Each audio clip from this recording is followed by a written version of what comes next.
اعوذ باللہ من الشیطان الرجیم، بسم اللہ الرحمن الرحیم۔ السلام علیکم ورحمۃ اللہ وبرکاتہ۔ آپ کا ہوسٹ اینڈ دوست ڈاکٹر محمد طیب آپ کی خدمت میں حاضر ہے۔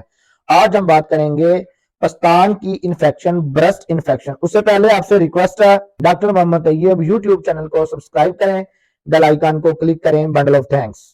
بعد از ولادت پشتان کی انفیکشن ایک عام مرض ہے۔ یہ ایک جراثیم کی وجہ سے ہوتی ہے۔ اس انفیکشن کا باعث فلوکوکس جراثیم ہوتا ہے۔ عورت تک یہ جراثیم ان کے نوزائیدہ بچوں کے ذریعے پہنچتا ہے۔ نوزائیدہ میں آنکھوں کی انفیکشن اس جراثیم کے باعث ہوتی ہے اور دودھ پلانے کے لیے ماں اور بچے کا بار بار جسمانی ربط ہوتا ہے، جس وجہ سے یہ جراثیم پشتانوں تک پہنچ کر انفیکشن کا باعث بنتے ہیں۔ پشتانوں کی انفیکشن ہونے کا ایک ذریعہ یہ بھی ہے کہ پشتان میں پھٹکیاں نپل کی وجہ سے انفیکشن پشتان کے اندر سرائیت کر جاتی ہیں، یا پہلے سے ہی جراثیم موجود ہوتے ہیں جو مناسب وقت پر انفیکشن کا باعث بن جاتے ہیں۔ علامات، سمپٹمز۔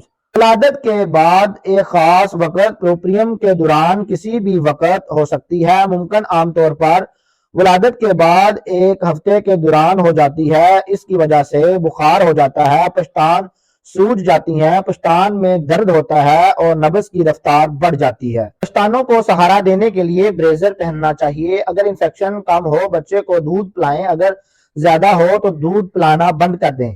اگر پشتان پر چیرا وغیرہ ہو تو مناسب جراثیم کش محلول یا نارمل سلائن سے اسے صاف کرتے رہیں تاکہ انفیکشن پھیل نہ سکے۔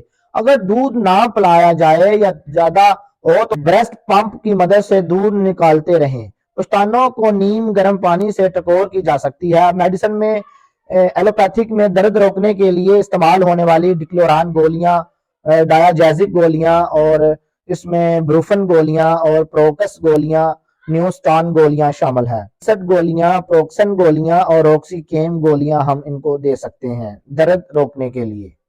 اموکسل انجیکشن، ویلوسف انجیکشن، ڈیسیلان سی انجیکشن، کیناسین، لنکومائسین اور سیفٹاکزون انجیکشن اینٹی بائیوٹک میں ہم لگا سکتے ہیں۔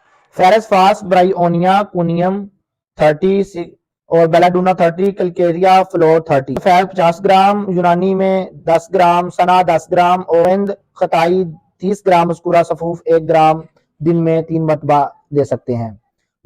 بیرونی طور پر گل ٹیسو اور ہرمل کے پتوں کی ٹکور کریں۔ بہت شکریہ ہمارا یوٹیوب چینل دیکھنے کے لیے۔ ڈاکٹر محمد طیب کو اجازت دیجیے۔ اللہ حافظ۔